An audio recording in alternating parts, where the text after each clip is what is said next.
All right, how are we doing, everybody? For those who don't know me, my name is Michael Merendino. Today is December 18th, 2024. It's actually my mom's birthday, so shout out to her. We are recording this video in Sanford, Florida. I actually moved to Florida this year. Lived in New York my entire life. Went to school in Pennsylvania, Penn State to be exact. So living in the South has definitely been dope. I'm 40 minutes away from Disney World, half hour from Universal. So that is something that I am very grateful for and don't take for granted. So why I'm making this video today, a good friend of mine from my hometown, Seaford, Long Island, New York, Mark Armano, he just started a podcast called Armano Geddon. So shout out to him. Go check that out if you haven't already. He's doing a great thing over there, and I think he's gonna succeed very, very highly. Didn't really know how to pronounce that, but I think he's going to do very well with his channel. So go check that out. I got to give him a shout out. We used to hang out all the time when we were kids, and we've just been through a lot together throughout our childhood and our life and our lives. So had to give him a shout out, and he's the reason why I'm doing this video, because I haven't really posted to YouTube in a long time. So I figured might as well do it now. Why not? So my first video I posted on my channel was called Top 10 NBA Players of the 2019-2020 season.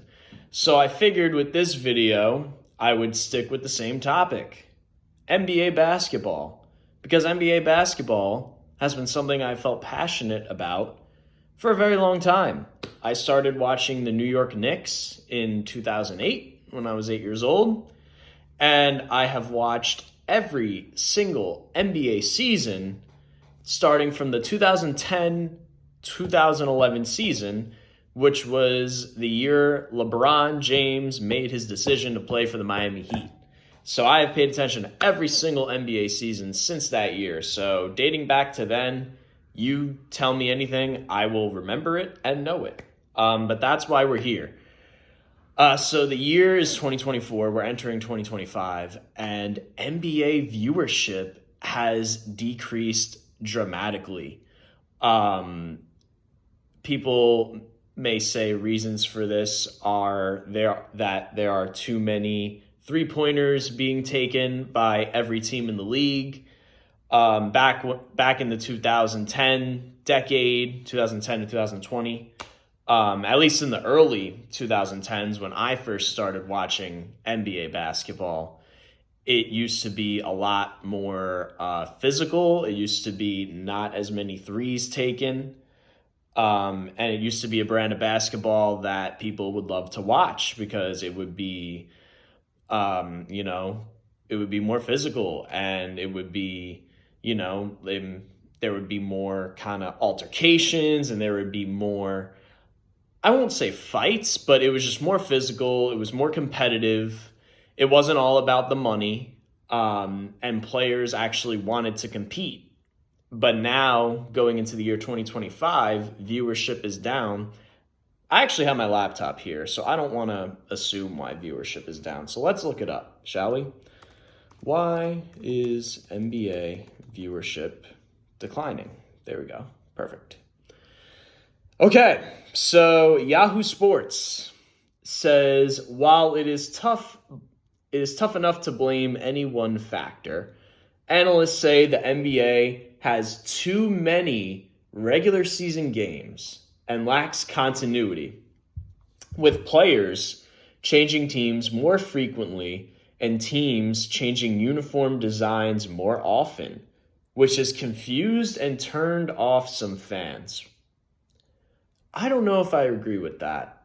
Y'all can let me know what you think in the comment section below. I don't know if I agree with that. I think 82 games is perfect.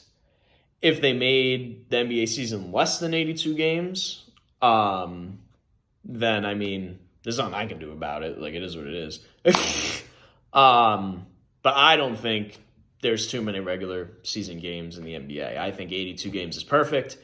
In the NHL, they play 82 regular season games. In the MLB, they play double that. They play like 162, something like that. So I don't think that's an issue. Now, lacks continuity. I'm not sure what they mean by that. Let's see. The NBA's social justice focus, starting with Black Lives Matter. I do remember them doing that, if anyone remembers the bubble, COVID year. In Orlando, by the way, which is where I am now. Well, not in Orlando, Sanford, just outside of Orlando, but you get the point. You get the gist. The NBA's social justice focus, starting Black Lives Matter, made the league a target for conservative pundits. I've never heard that word before, and turned off right-leaning viewers. And the league and its players have shown a penchant, never heard that word either, for not valuing the regular season enough, which has further hurt fan engagement. That I might agree with. And what I agree with in that whole paragraph is that the players are not valuing the regular season enough. I think that might hold true, because think about it. If you're an NBA player and you sign a contract and it's guaranteed, you're guaranteed to make X amount of dollars, then why would you care about the regular season? Unless if you're trying to win a chip, like really trying to win a championship, you feel me? Like unless if you, your team, your head coach, your assistant coaches, the staff, etc., everyone, the GM, the owner, executives, like I said, etc., all the above. Like, unless if it's a whole buy-in by the whole organization as a whole, then I could see that. I could see players not valuing the regular season enough. And let's continue on with this, though. The ratings drop has been conspicuous and potentially worrying, considering the NBA signed its 11-year, $76 billion TV deal this past summer. The new deal, which nearly triples the annual revenue the league brings in from its current contract, will see the league remain on Disney-owned ABC and ESPN, plus bringing games to Amazon Prime and NBC Universal starting next year.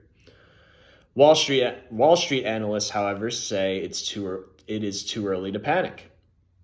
All these media partners have entered into long-term deals with the NBA, and I'd say they're all very excited about the path ahead and the trajectory of the league. Nathanson senior analyst Robert Fishman told The Wrap. And so any sort of short-term ratings blip is really not what they're focused on. So, as I said earlier, I've been watching the NBA since 2010. So in 2010, right? So talking almost 15 years ago, it's a long time ago. There was no Hulu, there was no Amazon Prime, at least I don't think. Y'all can correct me if I'm wrong on that.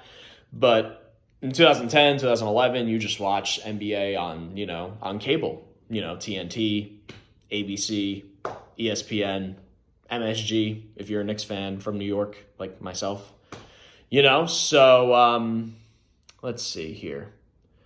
So what the media partners like Amazon Prime, ABC, NBC, what the media partners have to keep in mind here is that the league is at an all-time high with 3-point shot attempts a game. The Celtics last year, I think, attempted 53s a game. You know what I mean? And like other teams are following suit because Stephen Curry, when he won his unanimous MVP in 2015, he changed the league. He did, because, the sharpshooters, him and Clay and Draymond Green, they changed the league. And ever since, the league has just been, in regards to just 3-point attempts, in regards to just that, the league is just up in regards to attempts per game. So the fact that they're excited about the path ahead and the trajectory while viewership is going down makes me concerned for them, because I'm like, what are they watching? You know what I mean? Because like I will always watch every single Knick game if possible, because like everyone else on planet Earth, I have a job and work 5 days a week. You know what I mean? So I love watching the Knicks specifically. Watch them. I try to watch every single game. You know what I mean? So when I watch the Knicks, they don't shoot 53s a game. I don't think so. The past few years, NBA champions, Celtics, Nuggets, Warriors, they've attempted the most threes in the league. So maybe that's a component to winning it all, since that statistic is true. But at the same time, I just don't think that shooting the most amount of threes is that much of a factor. Because I watched a YouTube video, because I follow a bunch of basketball channels on YouTube, and this one guy, Jimmy X High Roller, I'm sure y'all know him. He's very big following, and he is insane. Very, very intelligent and just knowledgeable. Highly recommend for basketball NBA fans out there. He said that the three-pointer is equally as valuable as a two-pointer. So why would teams need to shoot the most threes a game if a three-point shot is just as valuable as a two-point shot?